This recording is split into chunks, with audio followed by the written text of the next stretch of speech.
Hello বন্ধুরা, আমার সালাম নিন। আসসালামু আলাইকুম। আশা করি আপনারা সবাই ভালো আছেন ইনশাল্লাহ, এবং আমার প্রত্যাশাও তাই। সেই সাথে আমার প্রীতি ও শুভেচ্ছা নিন।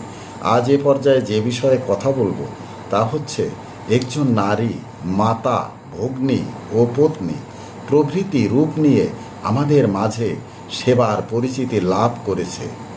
নারী না থাকলে আমাদের জীবন যাপন সত্যি দুর্বিষহ হয়ে পড়ত, এমনকি জীবনই চলতো না।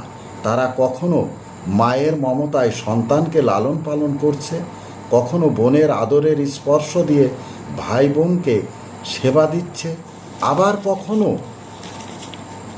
জীবন সঙ্গিনী হিসাবে স্বামীর সংসারে জীবনকে আলোকিত করে তুলেছে।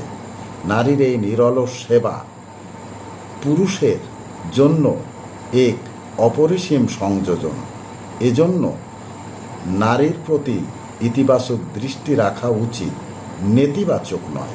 তাই মনে রাখবেন, যারা নারী জাতিকে সম্মান করতে শিখেছে তারা পৃথিবীকে দারুণভাবে পেয়েছে। এ পর্যায়ে এখানেই রাখছি। ততক্ষণ পর্যন্ত আপনারা সবাই ভালো থাকুন, সুস্থ থাকুন এবং নিরাপদে থাকুন। শুভকামনা নিরন্তর সবার জন্য সবসময়।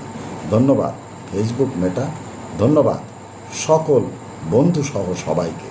আবার দেখা হবে অন্য কোনো ভিডিওতে। আল্লাহ হাফেজ।